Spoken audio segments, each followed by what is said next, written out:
하늘의 문을 여소서. 이곳을 주목하소서.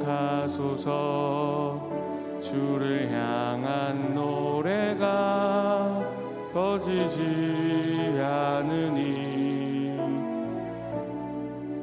하늘을 열고 보소서. 이곳에 임재하소서. 주님을 기다립니다. 기도의 향기가 하늘에 닿으니 주여 임재하여 주소서. 이곳에 오셔서 이곳에 앉으소서. 이곳에서 드리는 예배를 받으소서. 주님의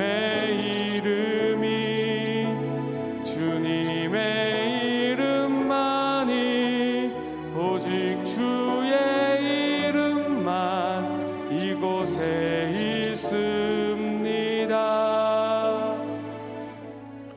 나는 주의 힘을 노래하며 아침에 주의 인자하심을 높이 부르오리니 주는 나의 요새이시며 나의 환난 날의 피난처이심이니이다. 나의 힘이시여 내가 주께 찬송하오리니 하나님은 나의 요새이시며 나를 긍휼히 여기시는 하나님이심이니이다. 아멘. 사도신경으로 우리의 흔들리지 않는 신앙을 고백합니다. 전능하사 천지를 만드신 하나님 아버지를 내가 믿사오며 그 외아들 우리 주 예수 그리스도를 믿사오니 이는 성령으로 잉태하사 동정녀 마리아에게 나시고 본디오 빌라도에게 고난을 받으사 십자가에 못 박혀 죽으시고 장사한 지 사흘 만에 죽은 자 가운데서 다시 살아나시며 하늘에 오르사 전능하신 하나님 우편에 앉아 계시다가 저리로서 산자와 죽은 자를 심판하러 오시리라. 성령을 믿사오며 거룩한 공회와 성도가 서로 교통하는 것과 죄를 사하여 주시는 것과 몸이 다시 사는 것과 영원히 사는 것을 믿사옵나이다. 아멘. 앉으셔서 찬송가 539장 찬양합니다.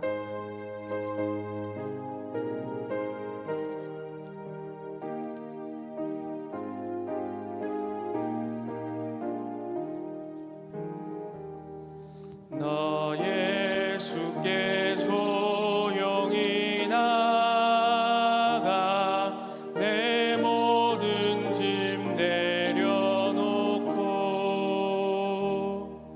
주 십자가 사랑을 믿어 죄 사함을 더 받으라. 주 예수께 조용히 나가 내 마음을 쏟아놓으라. 늘은 미리 보시는 주님 그 은혜를 베푸시리. 주 예수의 은혜를 입어 내 슬픔이 없어지리. 내 이웃을 늘 사랑하여 너 받은 것 거저주라. 주 예수께 조용히 나가 내 마음을 쏟아놓으라. 늘은 미리 보시는 주님 그 은혜를 베푸시리. 주 예수를 친구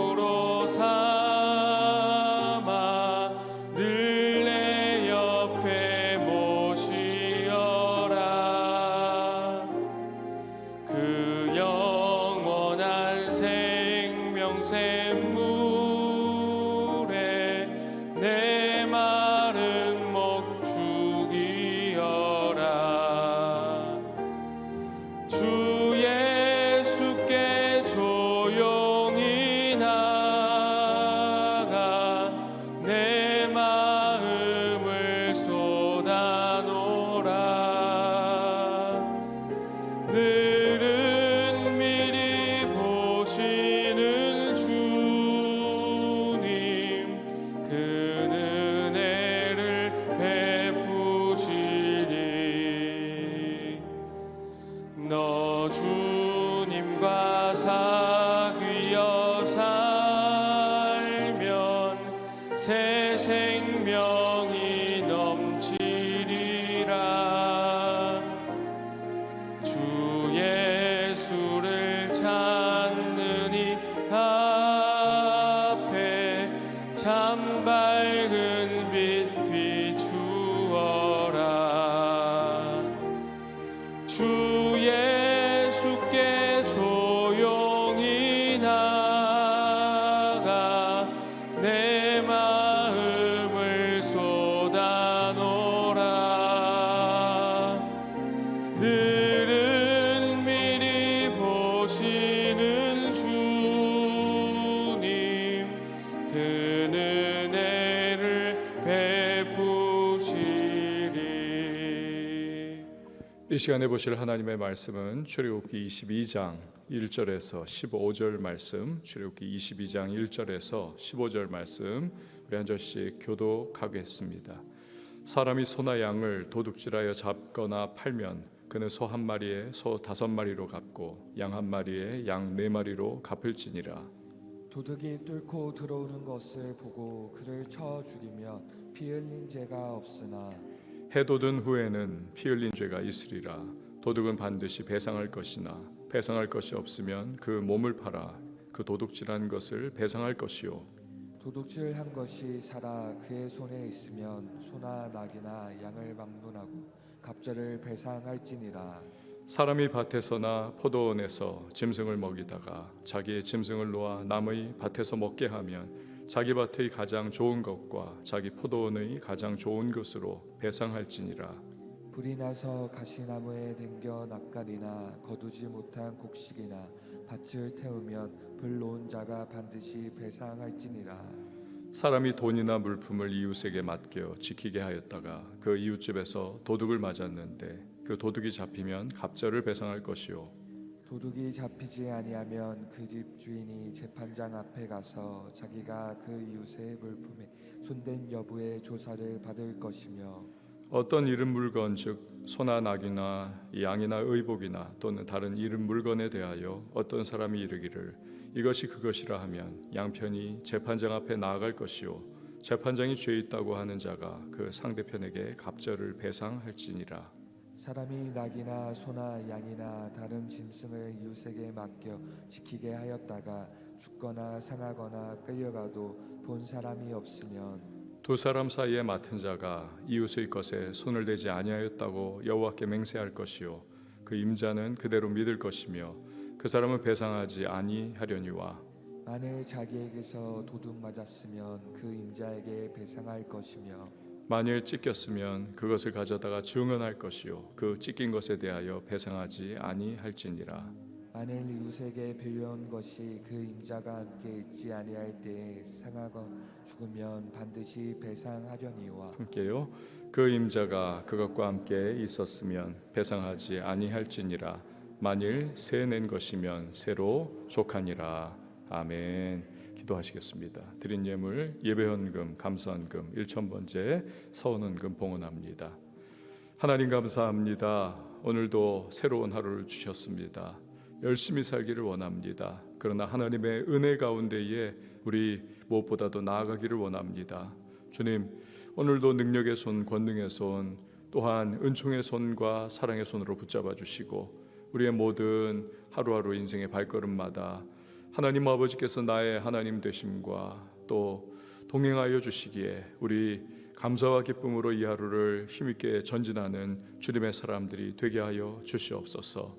말씀 속에 오늘도 깨닫게 하시고 이 말씀 붙잡고 우리 믿음으로 반응하며 나아갈 때 우리 하나님께서 주시는 은총 그리고 말씀의 능력을 경험하는 우리를 변화시키는 하나님 되심을 경험케 하여 주시옵소서.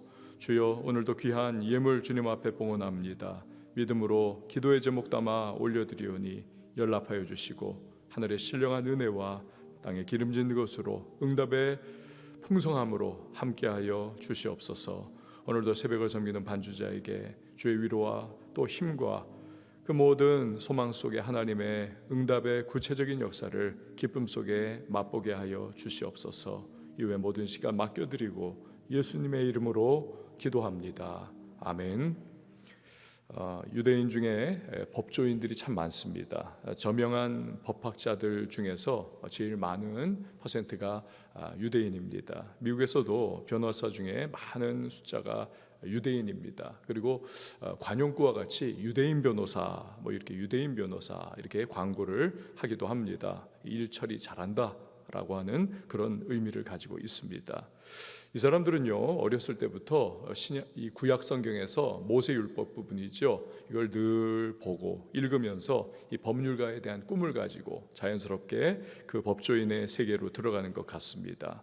자, 오늘 본문은 그런 모세율법 중에 특별히 이 도둑질에 관한 이러한 내용이 많이 등장을 합니다. 자, 10계명 중에 8계명 도둑질하지 말라이죠.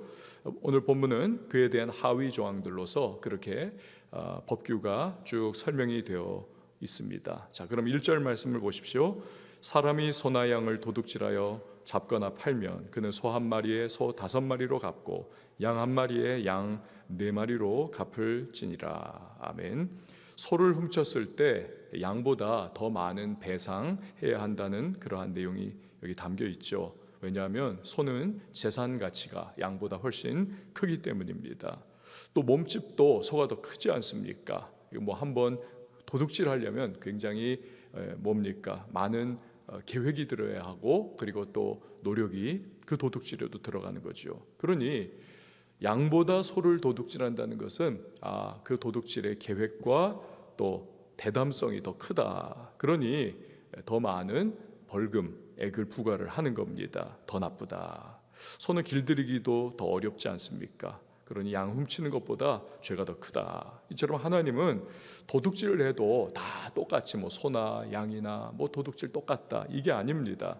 동기와 그 마음의 태도마저도 그 도둑질을 할 때에 어떤 마음으로 진짜 막 장발장과 같이 먹고 살기 힘들어가지고 빵 한 조각 훔친 건데 이런 거냐, 아니면 그거 팔아가지고 내가 한몫 챙겨야지 이런 마음으로 했느냐, 후자가 더 악한 거지요. 그런 동기와 마음의 태도까지 면밀히 살피시는 하나님이십니다.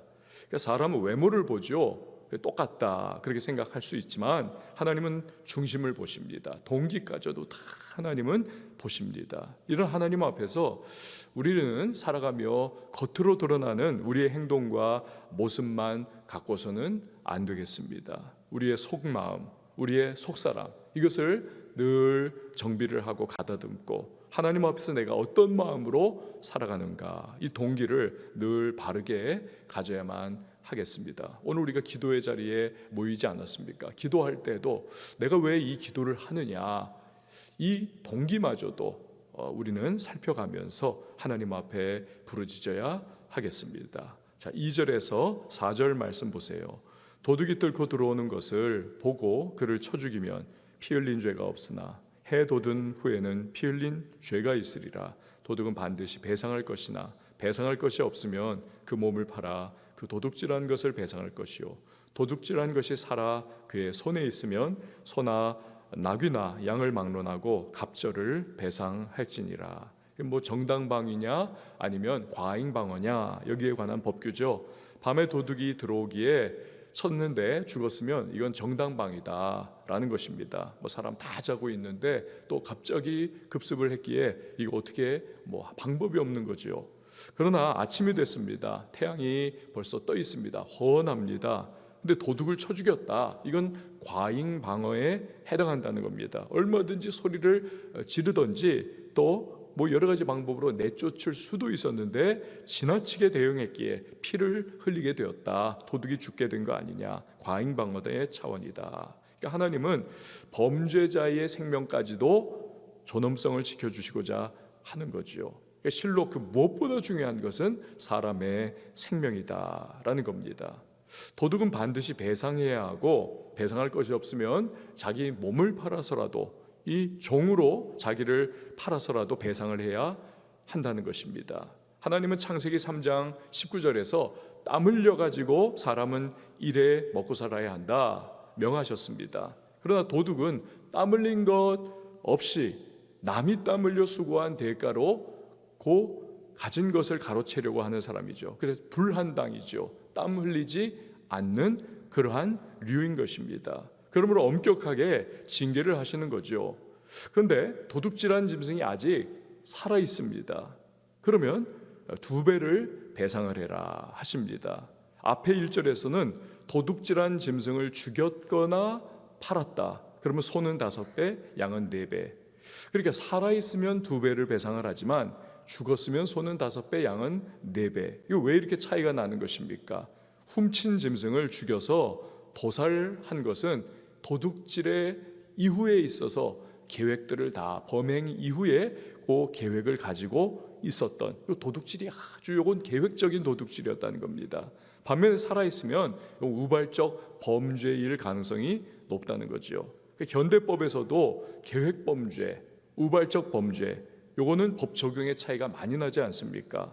그런데 오래전에 벌써 하나님은 이렇게 세심하게 세밀하게 법에 대한 적용을 하도록 하신 걸 보면 역시 우리 하나님의 지혜는 대단하십니다. 그리고 우리를 너무나 이거 잘하신다 그렇게 생각을 하는 거죠. 자, 5절 말씀이죠.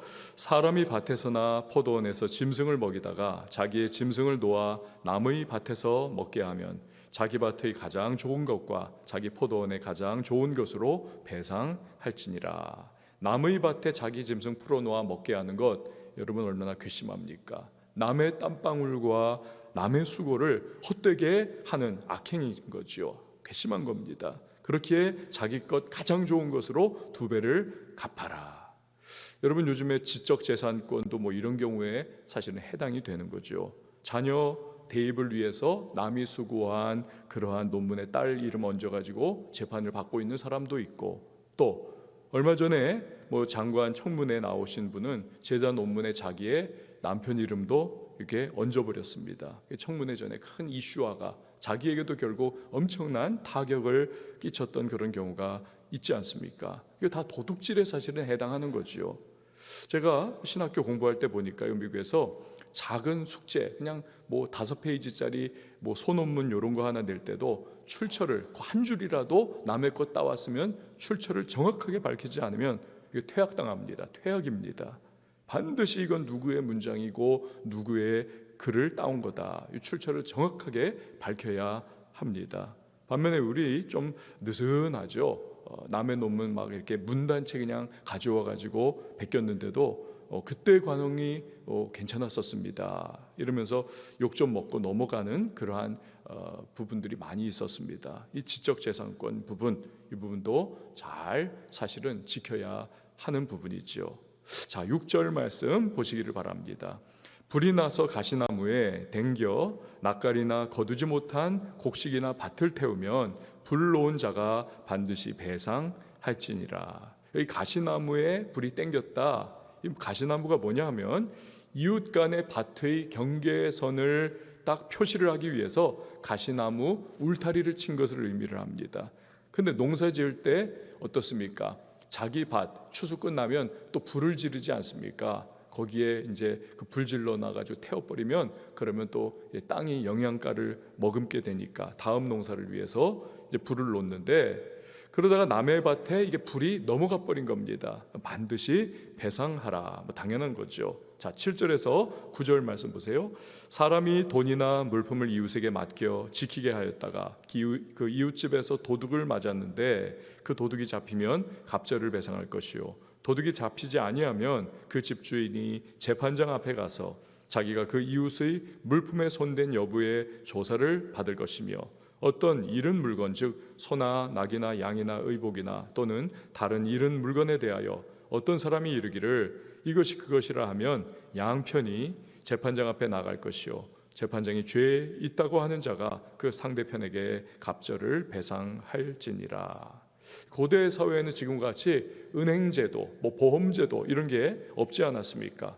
그래서 어떤 물건을 남에게 맡겼는데 문제가 생기는 경우가 아주 허다했습니다. 그렇기 때문에 하나님께서는 이스라엘 백성들이 실제 상황에서 직면하는 그러한 상황들에 대해 규례를 지금 내려주고 계시는 겁니다. 그러니까 하나님은 참 세밀하시고 아주 구체적인 그 성도의 삶에 대한 그러한 늘 깊은 관심을 가지고 계신 하나님이시다. 요한 3서 1장 2절에 사랑하는 자여 내 영혼이 잘됨 같이 범사에 잘되고 강건하기를 내가 간구하노라 말씀하셨듯이 우리 영적 문제만 관심 가지고 계시는 구원받았으면 뭐 됐어? 이게 아닌 거죠. 구원 이후에 범사 그리고 삶의 모든 실생활의 부분까지 늘 돌보기를 원하시고 이끌어가기를 원하시고 잘 되기를 원하시는 이 하나님의 마음을 알 수가 있죠. 자, 그래서 이스라엘의 여러 가지 상황, 삶의 정황 속에 다가올 문제들까지 짚어주시는 하나님의 세심함입니다. 그런데 여기서는 위탁물을 맡긴 집에 하필이면 도둑이 든 경우를 말씀하고 계십니다. 근데 만약에 도둑이 잡혔으면 도둑은 갑절을 배상을 해야만 합니다. 문제는 도둑이 안 잡혔을 때입니다. 도둑이 안 잡혔어요. 근데 내가 무언가를 저 사람에게 맡겼는데 도둑이 들었다는 겁니다. 근데 도둑은 안 잡혔고 내 물건은 사라졌고 그러면 당연히 여러분 의심이 생길 수가 있다는 거죠. 아, 저 사람이 물건을 맡아놓고서는 내 물건 빼돌리고는 욕심이 생겨가지고 도둑 맞았다고 그렇게 지금 거짓말하는 것 아닐까. 그 재판장이 빼돌린 거 아닌지를 먼저 점검하라는 것입니다. 그러니까 살펴보니까 집주인이 역시 빼돌렸다. 그러면 2배를 갚아줘야 한다. 즉 도둑질한 것으로 그렇게 여기라는 겁니다. 그런데 물건을 맡긴 사람이 집주인을 도둑으로 몰았다 치는데 나중에 가만 보니까 진짜 도둑을 당한 것이 맞다. 그러면 어떻습니까? 억울하게 무고를 당한 것이 아닙니까? 역시 그럴 때는 그 도둑질 당한 집주인을 그렇게 도둑으로 몰아간 사람에게 2배를 너가 갚아줘라. 그러니까 하나님은 남의 명예를 빼앗는 행위에 대해서도 이 무고죄에 대해서도 명예 도둑질이다. 그거는 그러니까 도둑질과 같은 판결을 내리시는 겁니다. 그러니까 사람을 죽여야만 이 살인이 아니고 인격 살인도 살인과 같다는 거죠. 그러니까 마찬가지로 남을 무고해가지고 인격을 실추해버리고 명예를 훼손하는 것도 이것도 악한 일이다. 그러니까 우리는 타인에 대해서 말할 때도 그렇고 하여튼 그 사람의 인격과 명예를 추락시키지 않도록 조심해야 한다라는 것이죠. 자, 10절에서 13절 말씀 보시기를 바랍니다. 사람이 나귀나 소나 양이나 다른 짐승을 이웃에게 맡겨 지키게 하였다가 죽거나 상하거나 끌려가도 본 사람이 없으면 2 사람 사이에 맡은 자가 이웃의 것에 손을 대지 아니하였다고 여호와께 맹세할 것이요 그 임자는 그대로 믿을 것이며 그 사람은 배상하지 아니하려니와 만일 자기에게서 도둑 맞았으면 그 임자에게 배상할 것이며 만일 찢겼으면 그것을 가져다가 증언할 것이요 그 찢긴 것에 대하여 배상하지 아니할지니라. 이웃에게 가축 맡겼습니다. 그런데 죽거나 다치거나 도둑을 맞았다는 겁니다. 문제는 아무도 그 가축이 도둑 맞는 그 현장의 모습에 함께 있지도 아니었고 못 봤다는 겁니다. 그냥 증발해버리듯이 사라져버린 거예요. 그럼 어떻게 해야 하는가? 가축을 맡아서 봐주던 사람이 하나님께 맹세하라는 겁니다. 내가 일부러 저거 죽였거나 다치게 했거나 도둑 맞도록 그렇게 내가 관리 소홀한 거 아닙니다. 그 내가 뭐 어떻게 하겠습니까? 이건 내 책임 아닙니다. 하나님의 이름을 걸고 하라는 겁니다. 그럼 가축 주인은 그 하나님의 이름을 걸고 맹세한 거기 때문에 믿어주라는 겁니다. 아무것도 배상할 것이 없다는 거죠. 그러니까 남의 가축을 맡아주는 것 자체가 이게 쉬운 일이 아닌데 이미 고생하고 있던 사람에게 무슨 배상을 요구하겠느냐. 무엇보다도 하나님의 이름 걸고 맹세한 것 아니냐. 이제는 하나님과 그 사람의 관계다. 근데 맡아주던 사람이 관리 소홀을 했습니다. 그래서 도둑을 맞았으면 배상을 하라. 만일 맹수에게 그 가축이 물려 죽었으면, 맹수니까 뭐 사자가 나타났던지 뭐 그런 경우에 뭐 어떻게 하겠습니까? 도대체 이거 역시 배상하지 않습니다. 어쩔 수 없기 때문에. 자, 여기서 우리는 하나님의 이름으로 무언가를 맹세했을 때 그걸 그대로 믿어주는 것, 배상을 요구하지 않는 것에 대해서 잠깐 생각을 좀 해봐야 되겠습니다. 이스라엘은 하나님을 믿는 신앙의 공동체가 아닙니까? 한 하나님을 섬기는 믿음의 공동체죠. 그렇기 때문에 하나님을 두고 맹세했다. 이게 하나님의 어미하신 이름을 걸고 맹세한 것, 그래서 믿어줘야 한다는 겁니다. 진짜인지 거짓말인지는 이제는 공이 하나님께 넘어간 겁니다. 하나님이 판단하실 것이고 하나님께서 심판하실 것입니다. 사실은 이게 더 두려운 것이죠. 내가 계속 상대방이 이게 진짜냐 가짜냐, 저놈이 하나님 이름 걸고 맹세했는데 저것도 가짜일 거야, 거짓말일 거야, 계속 파헤치고 고민하고 의심을 하면 어떻습니까? 그럼 내 영성이 죽는 거죠. 내 인격이 파탄이 나고 내 심령이 메말라질 수밖에 없는 겁니다. 여러분, 5월은 가정의 달 이제 다 지나가고 있는데 결혼식 많이 하지 않습니까? 근데 어느 원로 목사님께서, 곽선희 목사님이라고 하는 분이 주례할 때 이분이 늘 자신이 이런 이야기를 그 신랑 신부에게 했다고 합니다. 신랑이 늦게 들어오면 신부한테 이제 하는 말이죠. 그냥 먼저 자세요. 괜히 이 인간이 밖에서 무슨 못된 짓을 하길래 늦게 들어오는가, 그런 생각과 의심하지 말고 그냥 믿어주고 그리고 먼저 자세요. 또 배우자의 휴대폰 몰래 서로 간에 열어보지 마세요. 믿어주세요. 이렇게 늘 그 주례사에 첨부를 한다는 겁니다. 잘못한 상대도 문제가 있지만 믿어주지 못하는 나도 문제가 있다는 거죠. 그리고 의심하고 믿지 못하는 순간부터 내 인격과 영성과 신앙이 파탄이 나기 시작하는 겁니다. 믿어주는 것이 필요하다는 거죠. 나머지는 하나님께 맡기고 그러면 평안합니다. 그러면 평안하죠. 그리고 기도하면 하나님께서 은혜의 길로 인도해 주시는 것이지요. 자, 14절과 15절 말씀, 우리 마지막 두 구절인데요, 같이 한번 읽어보도록 하겠습니다. 14절 15절입니다. 시작.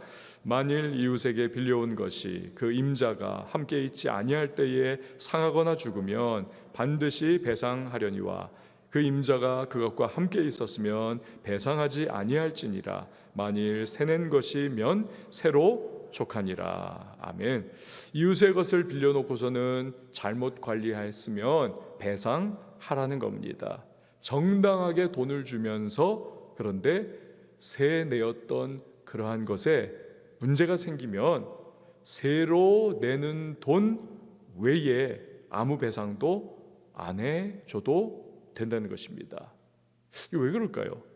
그러니까 새 냈던 것을 돈 받고 이제 그 빌려주는 거죠. 뭔가를 컴퓨터를 돈 받고 빌려줬다든지 동물을 돈 받고 빌려줬다든지.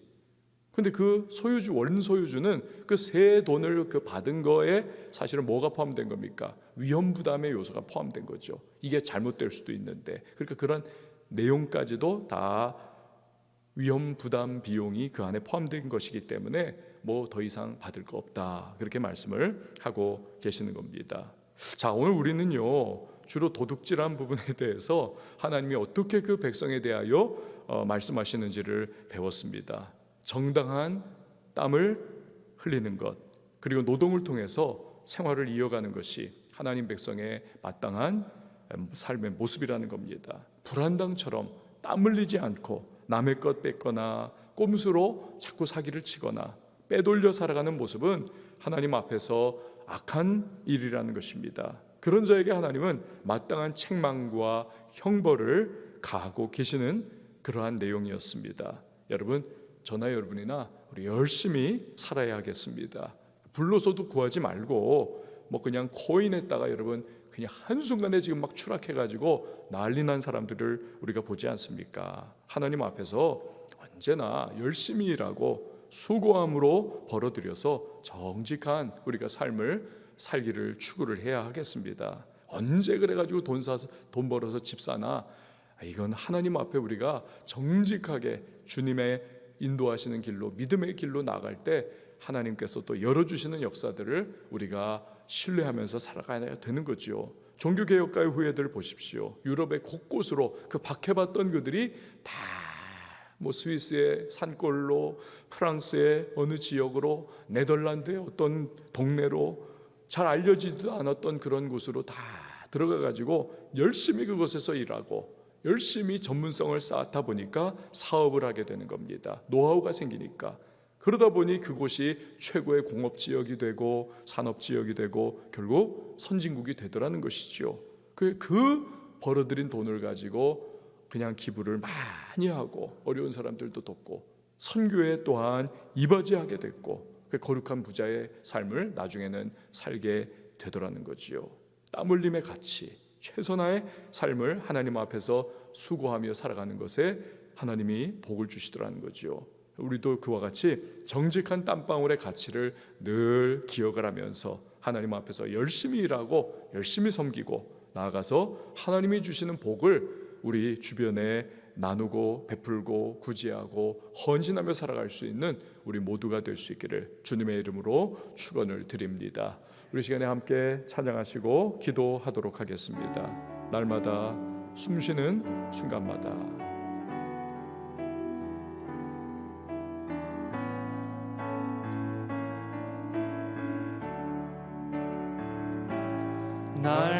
날마다 숨쉬는 순간마다 내 앞에 어려운 일 보내 주님 앞에 이 몸을 맡길 때 슬픔 없네 두려움 없네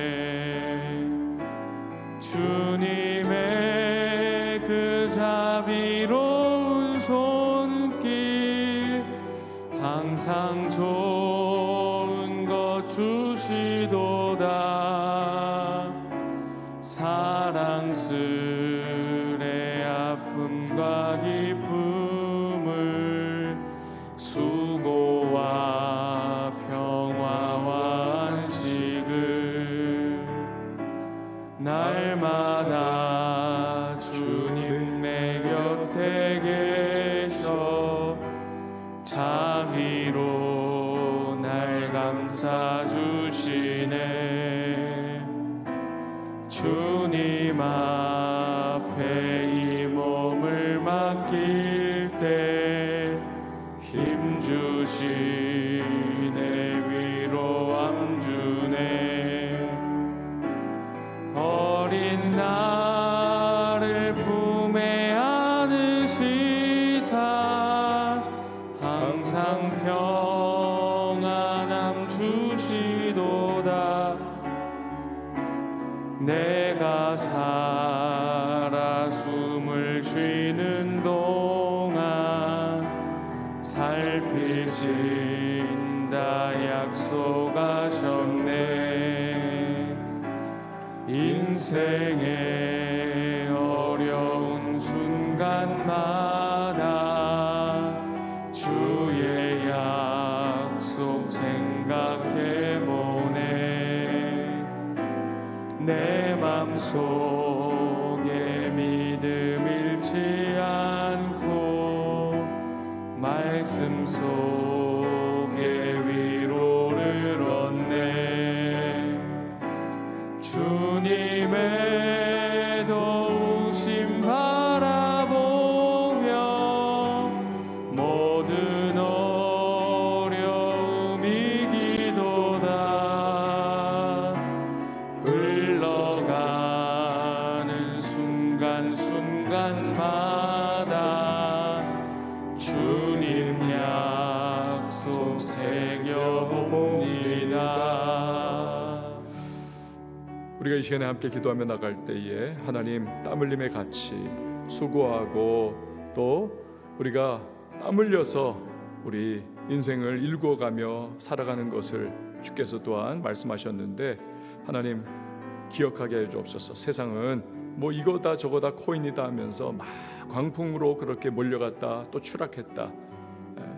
억지로 구하려고 하는 자들은 결국 많은 근심으로 자기를 찔렀다라고 하는 성경의 말씀 우리는 기억하면서 오늘도 우리 정직하게 성실하게 또 하나님의 우주적인 원리, 땀 흘리는 사람에게 하나님께서 결국 그 인생을 열어주신다는 사실, 아무리 불로소득과 같이 한 방에 내 인생 폈다 할지라도 그것이 또한 계속될 수 없고, 그리고 어느 한순간 그러한 왜곡된 삶의 가치를 가지고 살아가다 보면 오히려 더 큰 추락과 인생이 망하는 일들을 경험할 수밖에 없는데, 주여 오늘 정직하게 주님 앞에서 최선 다하며 우리들 좌로나로나 치우치 않고 믿음의 정로를 걸어갈 수 있도록 하나님 도와달라고 이 시간에 함께 기도하며 우리 나아가시고요. 오늘도 가져오 나온 기도의 제목 간구의 소망을 주님 앞에 아뢰며 나갈 때에 주여 우리 또 교회를 위해서 또 우리 선교사님들을 위해서 그리고 이 나라를 위해서 우리 이 도시를 위해서